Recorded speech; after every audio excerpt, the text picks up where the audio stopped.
अस्सलामु अलैकुम वरहमतुल्लाहि वबरकातुहू नहमदुहु व नुसल्ली अला रसूलिहिल करीम अम्मा बाद फ़अऊज़ु बिल्लाहि मिनश शैतानिर रजीम बिस्मिल्लाहिर रहमानिर रहीम रब्बिश्रह ली सदरी व यस्सिर ली अमरी वहलुल उक़दतम मिन लिसानी यफ़क़हू क़ौली रब्बना ज़िदना इल्मा अल्लाहुम्मा फ़क़्क़िहना फ़िद्दीन अल्लाहुम्मा अय्यदना बिरूहिल क़ुदुस अल्लाहुम्मा अन्फ़अना बिमा अल्लमतना व अल्लिमना मा यंफ़अुना वज़िदना इल्मा आमीन या रब्बल आलमीन।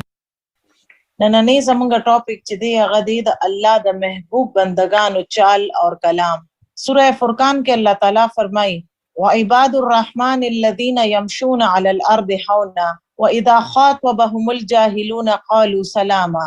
और द रहमान बंदगान आगा दी कम ची पज़मका बांदे द नरमे सर गिरसी और कल ची दी सर बेअक्ल खलक खबरी कई नु दी वर्तवी सलाम दे। په هر کار کې محتاط وي د الله محبوب بندگان، خوا که د دې معامله الله سره وي یا بندگانو سره، په دې کې عجزي او تواضع وي، کوم چې د دې د چال ډال او د گفتگو نه نمایه طور باندې په نظر راځي. د مؤمن واسطه چې کله یو انسان سره پیش راځي نو خوا که هغه انسان څومره طاقتور وي یا کمزور وي نو بندای مومن چې دی هغه په محتاط انداز کې هغه ټول حقوق ادا کوي کوم چې الله د یو انسان په بل انسان باندې مقرر کړی دي. مومنینو کې دنه مهرباني او نرمي ده، پای کې دنه مهرباني او د نرمۍ جذبات منتلی کیږي. ادا نورو د پارم هغه څخه کوم چې هغه خپل ځان د پاره خوخي، هغه په هر حال کې خپل ځان یو ډیسپلین کې ساتي، ځان بے لګام نه غني او په هر حال کې یو پوزټیو رویه یو مثبت رویه اپناوي. الله سبحانه و تعالی چې څنګه د عبادت طریقې خودلې دي د قشانت نورو انسانانو سره د معاملې کولو طریقې خودلې دي. دې طریقو باندې چې لاړ شي نو انسان د دنیا او د آخرت سعادتمندي حاصلول شي. د الله محبوب بندگان د دې طریقو نه د الله د انسان چې د الله محبوب بنده جوړ شي او په بندگانو کې خو او خوشگوار تعلقات قائم شي. سوره فرقان آیت 63 تشریح دا سدا و عباد الرحمن د دینه مراد وی د رحمان بندگان دي. دا نسبت د شرف او د تکریم د پاره یعنی د عزت لپاره دی. په دې کې اصحاب رسول راضي کم چې دا ټول صفات د عباد نه مراد د اب نه اوته دی،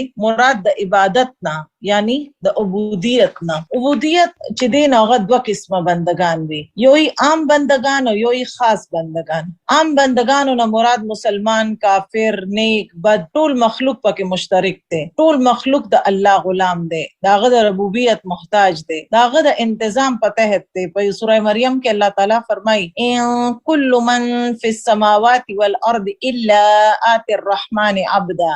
سچ پاسمانونو او پزمکه کې دی، په دې کې یو داسې څوک نشته کوم چې د رحمان بنده جوړ نشي او را نشي. خاص عبودیت د الله انبیا، مرسلین، اولیاء دي. په دې آیت کې د عبودیت خاص قسم مراد اغشتل شوی دی. د دې لپاره الله د دې عبودیت نسبت چې خپل اسم مبارک رحمان طرف ته کړی دی، کوم چې د دې خبرې طرف ته اشاره کوي چې اغه د الله د رحمت په سبب سره دې مقام ته رسیدلی دي. الله سبحانه و تعالی د دې صفات او ذکر او د دې تعریف او د رحمان د بندگانو صفت و عباد الرحمن الذين يمشون على الارض هونا. او د رحمان بندگان هغه دي کوم چې پزماکه باندې د سکینت او د عجزه سره ګرځي. دا غي چال پزماکه باندې د عجزه سره ګرځي، سکینت سره ګرځي، نا اکلا بي پویا خلق چې کوم کله دل اذیت ور کوي، نا پویا خلق نو دې سره جهالت کوي، نو دې په بهترین انداز کې جواب ور کوي. دې غي سره داسې مخاطب کیږي او په خپل ځان د ګناه نه سلامت ساتي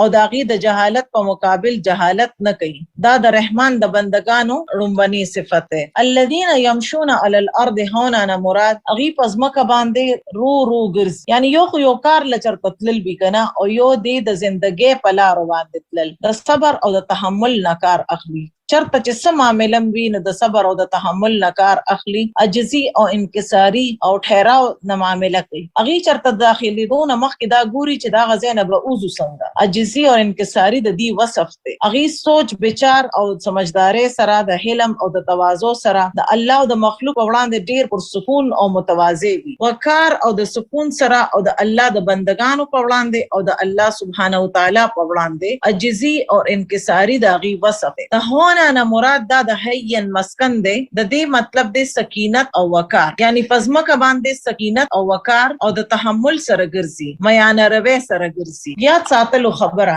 میانه روی په کار کې ټھہراو، ښه سیرت اختیارول، دا د نبوت په اخلاقو کې دی. او بهترین مثال چې دی د نبی صلی الله علیه و سلم چال چې دی هغه بهترین مثال دی. راوی وایي چې نبی صلی الله علیه و سلم به ټیټ شانته او قدم به اغشته او رو بګرځیده، او کله چې به قدم اوچتو نو خي او ګس طرف ته بټیټیده او قدم به اوچتو، او تکبر بغیر د نرمي سره بګرځیده. نبی صلی الله علیه و سلم به اوګي نه کولې، یعنی هیڅ قسم تکبر او کلکواله پکې نه. نبی صلی الله علیه و سلم به سکول د سکون او د وقار سره بګرځیده. امام ابن کثیر وایي چې هغه سکون هغه به د سکون او د وقار سره ګرځیده، څنګه چې د الله تعالی فرمان دی سوره اسراء کې ولا تمشي في الارض مرحا انك لن تخرق الارض ولن تبلغ الجبال طولا. او پزماکه باندې د اکړ سره او د تکبر سره مګرځا، بهشکه ته نه خزمکه شلول شي او نه په لمبای کې غرونو ته رسیدې شي.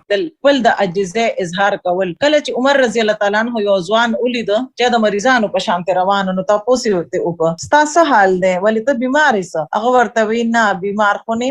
حضرت عمر رضی الله تعالی عنہ یو کوړه وه او حکم ولا ور کوي د قوت سره ګرځا. نبی صلی الله علیه و سلم چال تیز بته د مضبوطه سره بته، کله چې بمته نو خپل قدم به د ځمکې نه اوچتو، یعنی خپې به ځان پسې نه راخلې، خي او ګس طرف ته ودا سټیټیده لکه چې د یو بلند د اوچت زین لاندې راکوزي کې، یعنی د وړاندې طرف ته ولکشن ټیټو. د رحمان خاص بندگان څنګه وي؟ باغی کې دنه کلکوالی تکبر او غرور نه وي، بلکې نرمي او سکینت او تواضع. دین پزماکه باندې خپې وهي او نشور کوي. د تیز تلو نقصانات څه دي؟ زهري وایي چې تیز تلو سره د مخ رونق ختم شي. ابن عطیه وایي چې د دې مراد ډیر زیات تیز ګرځیدل دي، ځکه چې ډیر زیات تیز ګرځیدل وقار کې خلل پیدا کوي او میانه روی اختیارولو کې بهتري ده. او شعر وایي چې یو کول دی چې هغه د فساد د خپرولو د غرض سره نه ګرځي او نه د نافرمانی کولو د پاره ګرځي، بلکې د الله د اطاعت لپاره او په مباح کارونو کې ګرځي. زید بن اصغر وایي چې ما د الله تعالی دا فرمان الذين يمشون على الارض هونا د دې په تفسیر په متعلق تاسو کو، نو ما ته د دې په باره کې چم تسلی بخش جواب را نه کو. نو ما په خوب کې ولیدل چې یو کس ما ته راغی او هغه ما ته وایي چې د دې نه مراد هغه خلک دي کم چې پزماکه کې فساد نه خوري،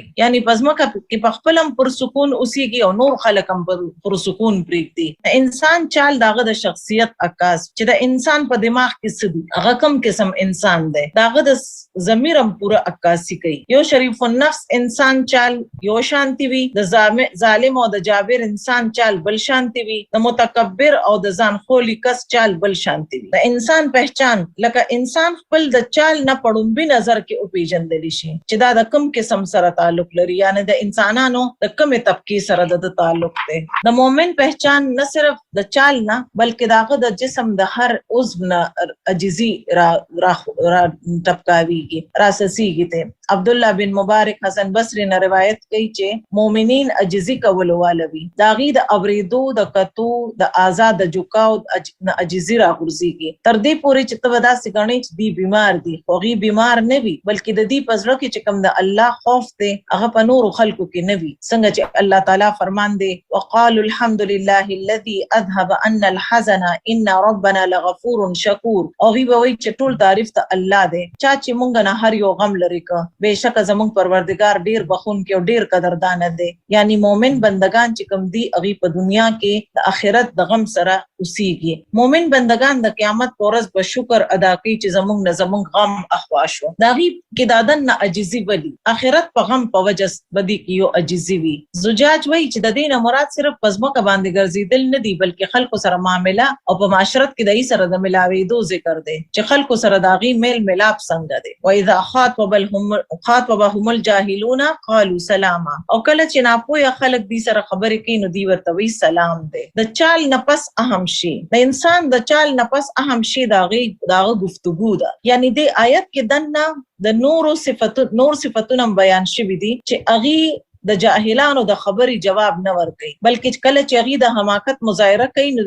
د داس خبره او کی کم چې د خیر خبره اغي د خیر خبره د خلین روباسي او جنگ جګړه نه کوي. د رحمان بندگانو د پاره د رسول الله صلی الله علیه و سلم ذات بهترین نمونه ده. رسول الله صلی الله علیه و سلم ذات مبارک ستاسو د بردباری په جهالت باندې لکه ستاسو بردباری چې وا په جهالت غالب وا او د جاهل سختی تاسو په بردباری کې به نور اضافه کوله. د دینه مراد څه دی؟ د جاهلانو د خبرو مقابله د خو خبرو سره کول پکار دي. یعنی چې کله جاهلان خلک یې سره ګستاخی او بے ادبی سره گفتگو کوي نو هغه مقابله مکه شان خبرو سره نه کوي بلکې د هغه سره د خو خبري یعنی خو خبري سره د هغه د خبرو مقابله کوي. څنګه چې الله تعالی په یو آیت کې او فرمایي سورہ القصص کې واذا سمعوا اللغو اعرضوا عنه وقالوا لنا اعمالنا ولكم اعمالكم سلام علیکم لا نبتغي الجاهلین. او کله چې بهوده خبره اوري نو داغینه مخ واړي او وای زمونږ د پاره زمونږ اعمال استاسو د پاره استاسو اعمال پتا سو د سلامتی وي او مونږه بیا کله یا جاهلانو سره مونږ نه غواړو.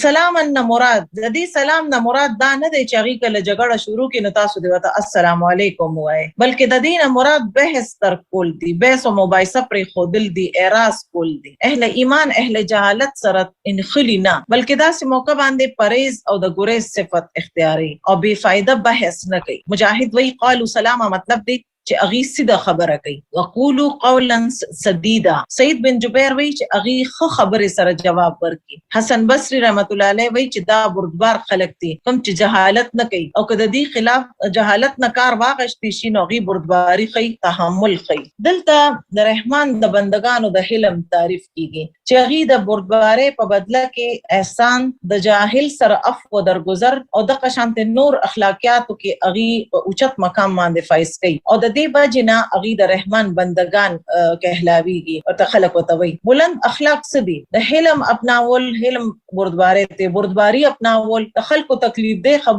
خبرو باندې صبر کول داغي د جهالت نه اعراض کول داغي خبره نظر انداز کول دا ټول په بلند درجاتو نشانیان دي. کمک خلکو صفت سدي احمق خلکو مرتبه باندې لاندې راکوزیدل کمک خلکو صفت ته داسې خلک د عقل نخلاص د عالم او د جاهل فرق دا دی چې عالم وای چې ما ته نشته پتا او جاهل د خپل علم داویدار کېدو باندې کلک وي چې زکه ما خبره کوم هغه بالکل ټیک تا.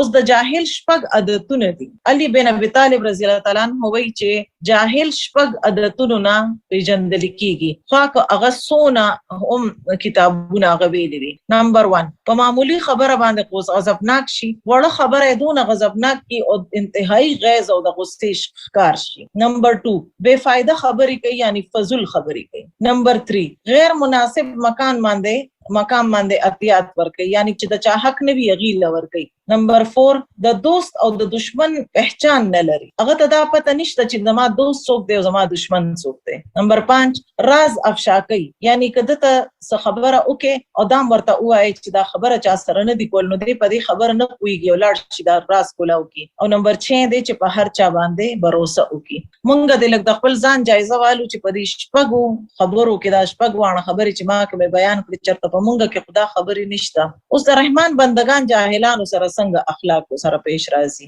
کله چې د ابراهيم عليه السلام پلار چې هغه ته وې قال اراغب انت اله ان الهتی یا ابراهیم لئن لم تنتهي لارجمنك واهجرني مليا. هغه ورته وې آیت زما د معبودانو نبی رغبتی کولواله اے ابراهیم یقینا کته بازرانه لنو زبتا ਸੰسار کم او ما پرېګ د پدې حال کې چې تس او ما پرېګ د پدې حال کې چې تس صحیح او سالم یې. هغه ول جواب ورک قال سلام علیک. هغه ورته وې چې ستا سلامتی دی ساستغفر لك ربي زبد خپل رب نستا د بخشش دعا کوم انه کان بی حفیا او بشک هغه په ما باندې ډیر زیات مهربان دی. خلیل الله ولا هغه جواب ورک کوم چې د رحمان بندگان جاهلانو سره خبرې کوي او جواب ورکوي. خلیل الله ورله وتکنزل اونکړو غصه ورته نه خوله په جذباتو کې را نغي صبر وکړه او داسې خبرې سره د پلار سامنے اونکړه کوم چې داغه ناخوخوي او هغه ورته وی سلام علیکم یعنی د برای جواب د برای سره ورنکو. په تورات کې د نبی صلی الله علیه وسلم صفات عبد الله بن عمر بن عاص وی چې تورات کې رسول الله صلی الله علیه وسلم د دې صفات سره متصف کړي شوی دی. اے نبی صلی الله علیه وسلم بهشکه موږ تاسو گواہی ورکول والا بشارت ورکولو والا د انپړو حفاظت کولو والا جوړ کړي او را لېږلي. تاسو زما بنده یې، تاسو زما رسول یې، ما تاسو نوم متوکل ایښی دی. تاسو نه بدخویه او نه سخت دل یې، نه په بازارونو کې شور کولو والا یې او نه د برایي بدله د برایي سره ورکوي، بلکې معافي او د درگذر نه کار اخلي. پس د رحمان بندگان څوک وي کوم چې د بد اخلاقو په جواب کې بد اخلاقی نه کوي، بد اخلاقی جواب د بد اخلاقی سره نه ورکوي. څنګه چې په یو موقع باندې حضرت عائشہ رضی الله تعالی عنها کله چې داسې وکړو نو نبی علیہ السلام هغه منع کړه.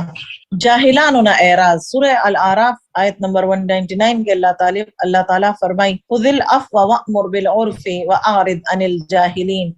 درگذر وکا او د نیکه حکم ورکا او د جاهلانو نه بیل اوسېږه. حضرت عمر بن عبدالعزیز حلم ویل کېږي چې عمر بن عبدالعزیز یو ځل د بیت الله طواف کو، یو سړی باندې تاسو خپه کې خودا کم چې تاسو په خوا کې طواف کو. هغه سړی عمر رضی الله تعالی عنہ ته وی آیت خاري نه ورته وی نه زه عمر بن عبدالعزیز یم. په جواب کې ورته داونه وی چې تبه یا ستا پلار وی، لکه څنګه چې په عام طور باندې خلکو له جواب ورکي. هغه د حماقت جواب د حماقت سره ورنکه بلکې د ډیر خپل طریقې سره ورته خپل تعارف وکړو. بعض وخت د بدسلوکۍ په مقابله کې صرف خندا کول پکار دي، یعنی مسکراویدل پکار دي، د دې سره معامله عمل تک ختم شي. حضرت انس رضی الله تعالی عنہ فرمایي چې یو ځل رحمت عالم رسول الله صلی الله علیه وسلم سره چې په جسم مبارک باندې یو صادر اچانک یو باندې راغی او د زور سره هغه صادر راکاږه. دا سیرا کاږه چې نبی علیہ السلام بالکل داغه سره خوا کې رانږدې شو او د نبی علیہ السلام په سټ باندې د دې صادر د خراش نشانات رااله. باندې چې ورته وی چې د الله په مال کې مالم سره کې عربي په دې حرکت باندې رحمت عالم یعنی نبی علیہ السلام له غصه ور نه رله بلکې اغي اعراض وکم او وی خاندل او ورته متوجه شو او حکم ورک چې دل اتیه ورکه. یاد دهانی وعباد الرحمن الذين يمشون على الارض حونا.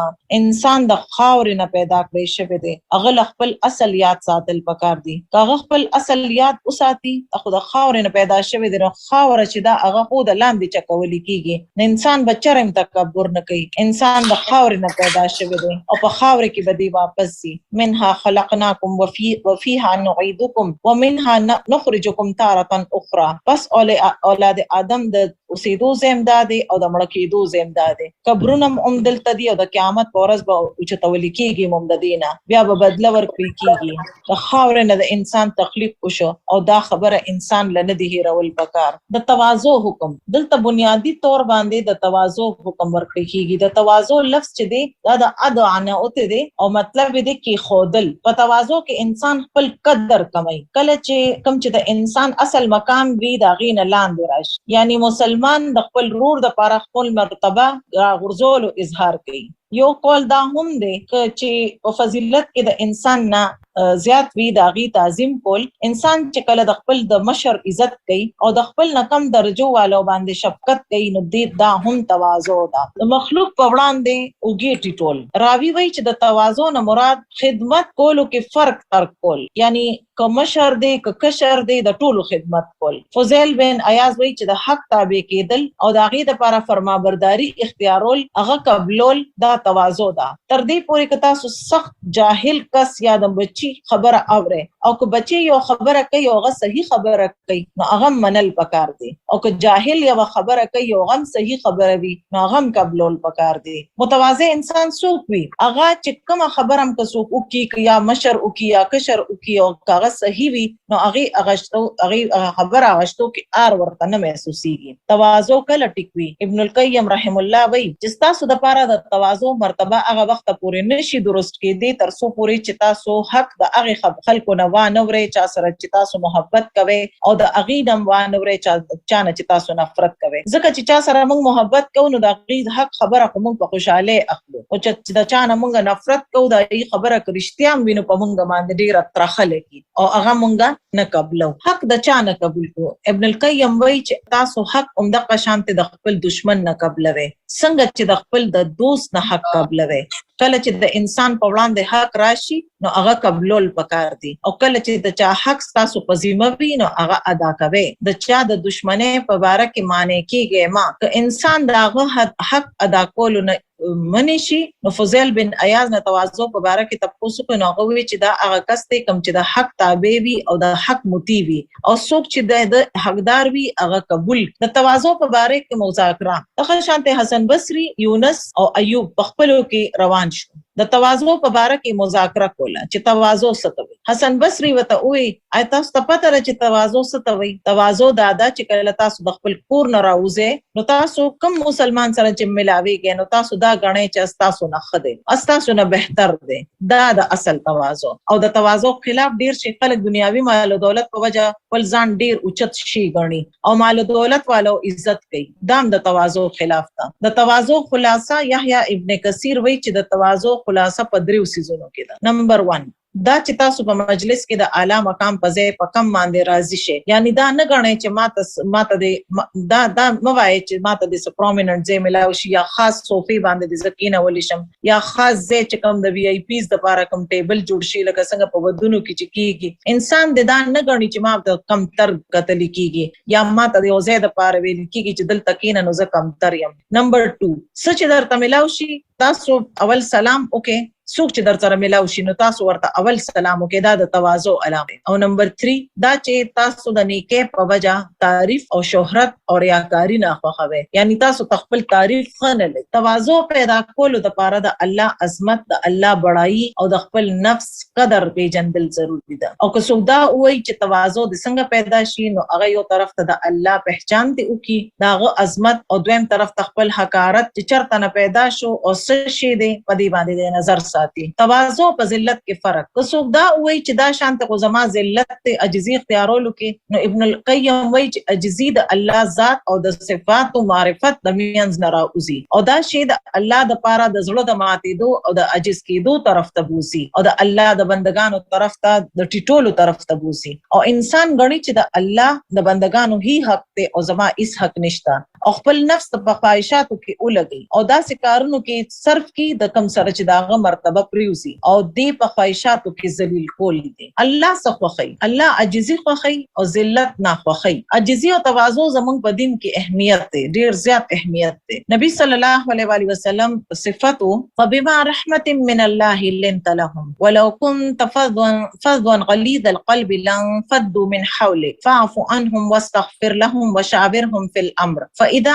عزمت فتوکل علی الله ان الله يحب المتوکلین. بیا د الله د رحمت په سبب سره ته د هغې دپاره نرم شوې او که ته چېرې تندخو او سخت زړه واله وې نو البته دوی به ستا د خوا نه تښتېدلې وې. پس دوی معاف کا او د دوی دپاره بخشش وغواړه او په کار کې دوی سره مشوره کوه. بیا چې کله د دې کار اراده وکړي نو په الله باندې بروسه کوه. بېشکه الله توکل کولو والا سره محبت لري. یعنی د رسول الله صلی الله علیه وسلم د اخلاقو تعریف وکړی شو. نبی صلی الله علیه وسلم ته حکم ورکړی شوی دی واخفض جناحك لمن اتبعك من المؤمنین. خپل اوږې ټیټې کا د ایمان والو د پاره کوم چې ستا پسې رستو رواني. د والدین د پاره تواضع اختیاروي. واخفض لهما جناح الذل من الرحمة وقل رب ارحمهما كما ربياني صغيرا. او د هغې په وړاندې د شفقت او د عجزۍ سره ټیټ اوسېږئ او ووایئ ای زما ربه څنګه چې هغې زه په بچپن کې زه پاللې یم همدغه شانتې ته په دې باندې رحم وکړه.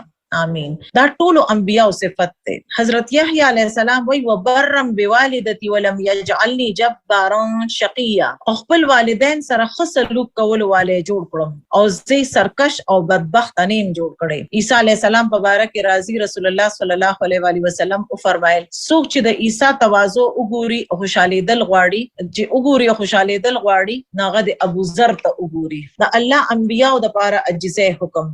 الله سبحانه و تعالی د نبی کې عجزي پیدا کولو د پاره اغي تبه د ګډو سرولو حکم ورکو. تمام انبیا چې اغي به ګډي سرولې. په حدیث کې راځي چې الله یو داسې نبی نه درالي غلې چې ګډي ني سرولې. په دې باندې صحابه ارزو ک تاسو سرولې دي. نبی عليه السلام وتو فرمایل او ما هم د مکه والو ګډي او یو څو قرات په تنخوا باندې سرولې دي. موسی عليه السلام رولېګ هغه هم ګډي سرولې. داود عليه السلام کوم چې پرستو بادشاہ جوړ شو هغه هم ګډي سرولې. نبی عليه السلام او فرمایل او مان په مقام اجیاد باندې ګډي بسرولې. چا باندې فخر وکي او نه پچا باندې زیاتی وکي. یعنی دا د کامل ایمان والو صفت دا د صحیح مسلم حدیث ده. د مؤمن د عجزه مثال په حدیث کې راځي چې مؤمن آسان او نرم او دا هغه ساتل شوی اوخ په شانتوي کدی د خپل ځان پس روان کې نو دی موتی شي او روان شي کدی د شاته نشړې نو دی مخ کې شړل کیږي او کته دی په ګټه باندې مکینه نو التکم مکینه ا دې کې سبق څه دی چې اوخ دونه اوګد زناور دی د انسان د قد نه دومره اوچت دی د انسان نه دونه مضبوطه کې واخلي دی کې نه نو دی اومني نو د دین د مؤمن مثال ورکړی شوی دی معاذ بن جبل وی چې بنده هغه وخت پورې د ایمان سره ته نشي رسیدي تر څو پورې چې د انکسارې سره د بلند مرتبین زیات لکه بلند مرتبین وتا عجزي او انکساری زیات عزیز نشي خوخه نشي او دنیا دا لک ساز او سامان داغین زیات وتا لکه د دین وتا زیات محبوب نشي کله چې خلکو سره محبت او نفرت کوي نو اغي سره د حق په مطابق محبت او نفرت کوي یعنی چې څونه حق وي دونه محبت او نفرت وي او د خلکو د پاره عمدقه شانته فیصله کوي څنګه چې هغه د خپل ذات او د خپل کوروالو د پاره کوي د الله محبوب بندگان څوک دي هغه چا کې چې د نرمي او شفقت وي او دا د افضل انسان صفات دي هغه دي کوم چې بلند مرتبه ای خو بیا هم عجزي او انکساري کوي باوجود د قدر زهد اختیاري او د خپل قوم خلاف مدد پریږدي تواضع صاحب قدر او صاحب علم خلق اخلاق وي او اکا صاحب اخلاق وی او دا داغی د علم والا کې دو پہچان دی او دا خلق د الله پنځ ډیر قابل قدر وي د سلف صالحین د تواضع مثالونه خیز ماوی چې حارث بن قیس کوم چې د عبد الله رضی الله تعالی عنہ په اصحابونو او ټول خلق د دین ډیر خوشاله نو هغه به یو یا دوه کسانو سره بناستو هغه ته د احادیث او علم بیان وکړو بیا چې بکلاغي زیات شونه د وبدریدل او به پرې خودل یعنی هجوم چې بشول کړ غړ بشو خلک په دا غزینه په پاسې ده عامش وی چې القما روایت کوي چې کله چې عبد الله بن مسعود وفات شو او القما کوم چې د عبد الله بن مسعود په غټو شاګردانو کې او نو هغه ته وی چې تاسو د مجلس تدریس باندې کینه او خلکو ته سنت خای نو هغه ورته وی چې آیت دا غواړي چې خلک زما په پوند باندې پوندراله او چکي او خلک په ما پسې روان شي او زه سردار جوړ شم او دای وړاندې زم داسې نشي کېده زه خپل ځان د عبد الله بن مسعود په مقام باندې نموم د دې لپاره به زه دغه په مسند باندې نه کینم مطلب دا دی چې دا خلک چې دی به شهرت او د خلکو تعریف په نه خوخه د خپل نزيات علم والو په وړاندې تواضع اختیارول علما سره د تواضع اختیارولو په باره کې راځي چې زید بن ثابت د خپل سورلین راکوشو او دا صحابه کرام کې په علما کې بشمیرل کېده نو ابن عباس ادریګ د پاره د دې چې داغه د سواره لګام 19 او ابن عباس عالم ته مرحبا وي عالم ته مرحبا وي او اغه ته عزت او احترام او د محبت سره لاندې راکوس کو زید رضی الله تعالی عنہ وي چې د عالم ته وګوره دي تواضع کوي یعنی ابن عباس ته عالم وي بیا وي اې د الله رسول د ترزویا دا سما کوا نو عبد الله بن عباس ورته وی چې مونږ ته د خپل علماء سره داسې کول حکم راکړی شوی دی چې کله مونږ عالم طرف ته زو دای د پاره دی ادریګو داغه استقبال دی کو هغه د سورلین دی راکوس کو داغه مدد دی کو داغه د سامان دی راکوس کو زید رضی الله تعالی عنہ ورته وی چې مال خپل لاس راکا ابن عباس خپل لاس روباسه نو زید رضی الله تعالی عنہ ول خپل کو او وی چې مونږ ته حکم دی چې مونږ د الله د رسول الله صلی الله علیه وسلم د اهل بیت سره عمدقه شانتی وکړو بس دوانو طرفونو نه د اخلاق ډیر عمده مثال چې کوم وړاندې پیش شو په لباس کې تواضع صدا رجا بن حیوا وی چې عمر بن عبدالعزیز د کپړو قیمت ولګول شو نو داغه د کپړو قیمت 12 درهم داغه په کپړو کې یو وګده چوغه پټکی کمیس پرتوک او براغشتو والا صادر 2 موزي او یو ټوپه وا یعنی سډیر غټ سازو سامان ور سره نو دا سه تواضع باغی اختیارول پته نشته چې زمونږ په المارو کې بس سروزي د تواضع فائدې اخرت کې خودي هي او په دنیا کې هم نظر په نظر راځي الله د بنده عبد کېدل د ټولو نه زیات فخر دی چې انسان د خپل ټولو نه اوچت مقام باندې هغه وقفي کله چې هغه په سجده کې وي تواضع اختیاري انسان په عزت کې اضافه تواضع اختیارولو سره د انسان عزت زیاتیږي حدیث کې راځي چې کم سړی د الله د پاره تواضع اختیاري الله تعالی غلب بلندیان ورکي. رسول الله صلی الله علیه وسلم او فرمایل الله تبارک وتعالى فرمای چې کوم کس زمونږ د پاره دونه ټیټ شي، یعنی د ځمکې سره نږدې لاس سره اشاره وکړه چې یعنی دونه، نو زه هغه اوچت کم، راوی د اسمان طرف ته خپل لاس اوچت کړ، یعنی چې څوک دونه شانتم ټیټ شي نو الله هغه دونه اوچت کی. اول لاس لاندې کو بیا لاس خو اوچت کړ. وبشر المخبتین، د تواضع فائدې سدي د انسان قدر او منزلت زیات شي، حق قبول او غي باندې عمل توفیق ملاو شي، حقیقی عزت ملاویږي، الله کا بلند مقام ملاویږي، د بندگانو محبت ملاویږي، د دین او د دنیا مشیت حاصلېږي، د دې سره عداوتونه ختم شي، دشمنیان ختم شي، محبتونه پیدا شي. چرته چې تواضع انکساری نشته نو داسې کول د ابلیس صفت ده. ابا واستكبر وکانه من الکافرین، هغه انکار وکړو او تکبر وکړو او د کافرانو نشو او د ځان د لوی ګڼلو مذمت ده. نبی صلی الله علیه وسلم او فرمایل کم چې په بغیر سوچ نه ډیر زیات خبرو کول والدي، بغیر احتیاط نه، بغیر سوچ سمجھ نه خبرې کوي او تکبر اختیاري، دا هلاک کول والا صفات. هلاک کول والا درې سيزونه رسول الله صلی الله علیه وسلم او فرمایل درې سيزونه هلاک کول والدي. په کم کې چې یو ځان په خپل غټ ګڼل، یعنی ځان ډیر اوچت شي ګڼل. دویم دی متکبر فقیر د الله نه دی خوښ، یعنی چاته چې ضرورت هم وي او بیا هم اکړ خي. او دریم دی اهل جهنم نمایا صفت، تکبر د ذری برابر هم ځان اوچت ګڼل، په خپل ځان په جهنم کې د بوتلو باعث دی. متکبران چې دی د میګو په شان دی به پیش کیږي، لکه چې داغي شکلونه د انسانانو په شان دی به وي او د هر حقیر شی بداغي نه غټ وي، تر دې پورې چې باغی د جهنم په داسې قید خانه کې اورځي کې د چانوم چې بولسته او دې خلکو باندې بد اورونو اور خور وي او اغي ته د طینه الخبال او یعنی د اهل جهنم جمع کړي شوی پیپ ورتس کلی ودی کیږي، ځکه چې تګي خو به یې کنه دغه ورته بیا اسکل ودی کیږي. مؤمن بنده هر رویه کې عجزي اختیاري، په گفتگو کې نرمه خبره کوي، رو د ټهراو سره خبره کوي، تیزه سره گفتگو نه کوي، د قشان خصوصا د خپل نه وړو سره د شفقت نه کار علي، په چال کې عجزي اختیاري، د اکړ سره نه ګرځي، معتدل چال سره ګرځي، مضبوطو قدمونو سره ګرځي، په منځ له هم د سکینت سره راځي، ځکه چې منځ د بمنډو راتونو منې کړی شوی دی. او چې ته دوه کې ناستو کې عجزي اختیاري، معمولی ځای باندې کې ناستل بد نه غني، عاجزانه طریقې سره کینی، په مجلس کې نور خلکو لمزه ور کوي، خوراک کا کې عجزي اختیاري او تکبر نه کوي. وکلوا واشربوا ولا تسرفوا انه لا يحب المسرفين، یعنی اسراف کول د تکبر والو پیشه ده. اخره او اس کې د حد نه تجاوز مکوي، الله د حد نه تیریدونکو سره محبت نه لري. سچ میسر وی هغه اخري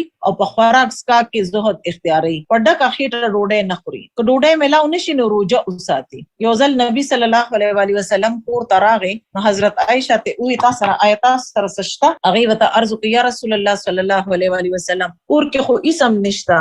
نبی علیہ السلام ته وی چې خزه زبر روزه وساتم، زمونږ بداسي او کو زمونږ سړی به بار ناراض کور ته وغي به خزه ته وی چې د خوراک سشتا وغي ورته اونې وی یا ورته وی چې نشته، نو هغه به بیا څه جواب ورکړي، مونږ ته د خپل ځان پته ده. د خوراک په ټیم کې یو نوړې پریوزي نو داغه د راواخله او اخري نو هغه کې هغه آر نه محسوسي، په خوراک کې عیب نه رو باسي، په خوراک کې نور خلک شامل کی، یتیم او مسکین ځان سره کې نه یو خوري ور سره، معمولی خلکو په دعوت باندې زی لکه دعوت ولا قبلي، معمولی خوراک دعوت هم قبلي او په ډډه وهل ډوډۍ نه خوري، د سرو زرو او د سپینو زرو په لوخو کې نه خوري، په لباس کې عاجزي او تواضع. د انبیاء علیه السلام ساده زندگی با متکبرانه لباس باغی نه اچو او چولم ندی پکار، ډیر قیمتي لباس نه اجتناب کول پکار دي. د تواضع د نیت سره خل لباس پر خودو هم اجر ملاویږي. پس ورلې کې تواضع حقیر غړلو والا سواره باندې د سوریدونه آر ندی محسوسول پکار، کوروالو سره تواضع د ټولو نه اخلاق کوروالو ته خول پکار دي، د محبت اظهار کول پکار دي، د کور پکار کې تعاون کول پکار دي، د خزي جایز پایښونه پوره کول پکار دي، اغي سره دل لګي کول پکار دي. د بچو سره تواضع، بچو باندې د ټولو نه زیات رحم دل اوسېږي، بچو سره لوبي کوي، مینا ور سره کوي، اغي ته د روپ په ځای د نرمه رویه اختیاروي، د بچو په په سر باندې لاس تیروي، بچو ته سلام کوي، هغې ته دعا ورکوي، بچي په خپلو اوږو باندې کینوي، بچو ته ژبه راوباسئ او خوشحالوي، د بچو د جذباتو خیال ساتئ او هغې له تسلي ورکوي. د خادمانو سره تواضع، هغې سره بهترین سلوک کوي، د هغې په کارونو کې عیب مه راوباسئ، په یو غلط کار باندې ورته ملامته مه ورکوئ، بلکې د نرمۍ سره یې پوهوئ او وهل ټکول مه کوئ. خادمان د خپل نه زیات کمتر مه ګڼئ. د خلکو سره تواضع، خلکو سره معاملات کولو وخت کې تواضع سره پیش راځئ او په اړولي مخ خبرې مه کوئ. خلکو سره ښه اخلاقو سره پیش راځئ. د لویو عزت کول، د وړو باندې شفقت کول، د کمزورو خلکو خیال ساتل، خلکو ته رسایي اسانول، خلکو ضرورتو خیال ساتل، د خلکو حاجات پوره کول، د خلکو نه درگذر کول، د چا په تکلیف باندې هغې سره احسان کول، څوک د غلطۍ نه ادا کول او هغه بیا آګاه کول او بیا د هغې قبلول، یعنی خپل د غلطۍ اوریدو همت پکار دی چې په انسان کې وي. دعا کول پکار دی. سبحان ذی الجبروت والملکوت والکبریاء والعظمه. ټوله پاکي د هغې الله دپاره دا کوم چې د قوت، د بړایۍ، د کبریایۍ او عظمت والا دی. چې دا کلمات مونږ وایو نو مونږ کې به چرم بړایي نه پیدا کیږي، ځکه چې مونږ ته پته وي چې د بړایۍ والا ذات صرف او صرف الله دی. الله سبحانه وتعالی په وړاندې د عجیزۍ کلمات اختیارول. بسم الله اللهم اسلمت نفسي إليك ووجهت وجهي إليك وفوضت أمري إليك والجأت ظهري إليك رغبة ورهبة إليك لا ملجأ ولا منجأ منك إلا إليك آمنت بكتابك الذي أنزلت وبنبيك الذي أرسلت. د الله د نوم سره اوده کېږم، اے الله ما خپل ځان ستا په حواله کړ، خپل روح مې ستا طرف ته واړو، خپل معاملات مې تا ته حواله کړه، ته مې خپل پشت پناه جوړ کړې. ستاسو د رحمت رغبت کوم، ستاسو د عذاب نه یریږم او ستاسو د پکړ نه د نجات اغشتو او د هغې د بچ کېدو لاره ستا د دامنې رحمت د نیولو نصیبه نشته. زه ستا په دې کتاب باندې ایمان روړم کوم چې تا رالیږلی دی او په دې نبی باندې ایمان روړم چې تاسو رالیږلی دی. نو دا د شپې د اوده کېدو په وخت کې دا دعا ده. شیطان په زړه کې تکبر اچولو موجب جوړیږي او د دې دپاره دا دعا ډېره فایدهمنده ده. اعوذ بالله السمیع العلیم من الشیطان الرجیم من حمزه ونفخه ونفثه. زه د ښه اورېدو والا الله پناه، اورېدو والا او د علم لرونکي د الله پناه غواړم د شیطان مردود نه، د هغه د کچوکې نه او د هغه د جاړ او د پونک نه، یعنی د هغه چې کوم جادوګان کوي یا کوم جاړ پونک چې په خلکو باندې کوي. نبی صلی الله علیه وسلم به د فاتحې نه مخکې دا دعا لوسته. د معاشرې د کمزورو طبقې خلکو سره دعا. اللهم احینی مسکینا وامتنی مسکینا واحشرنی فی زمرة المساکین. اے الله ما د مسکینۍ په حالت کې ژوندی وساته، د مسکینۍ په حالت کې مې مړ کا او د مسکینۍ په جومات کې مې راوچت کا. دا دعا ضرور یاده کړئ او په خپلو دعاګانو کې شامله کړئ. د کولو کارونه څه دي؟ هر معامله کې په ځان کې نرمي پیدا کړئ، په ځان کې تحمل پیدا کړئ، ټھہراو پیدا کړئ، په خپل ذات کې د غټ جوړېدو نفي وکړئ، د خپل ذات د بړایۍ نفي دپاره کله حقیر کار هم کوئ. نبی صلی الله علیه وسلم وفرمایل چې په هغې خلکو کې تکبر نشته کوم چې د خپل خادم سره ډوډۍ خوري، په بازارونو کې په خر باندې سورلي کوي او یا د خپله بیزه وتړي او د هغې پیل وشي. داسې کارونو نه دوری اختیارول کوم سره چې د انسان کې تکبر پیدا کیږي، د خلکو د تکلیف په مقابله کې تواضع اختیاري او هغې معاف کوي. خلکو له اسانیانې ورکړي، الله به تاسو له اسانیانې درکړي او د سختیانو نه بچ شي. الله تعالی دې موږ له په دې ټولو څیزونو د عمل کولو توفیق راکړي او الله دې موږ ټولو ته ډېرې زیاتې اسانیانې پیدا کړي. سبحان الله وبحمده سبحان الله العظیم. اللهم صل على محمد وعلى آل محمد وبارك وسلم. اللهم ارزقني التفكر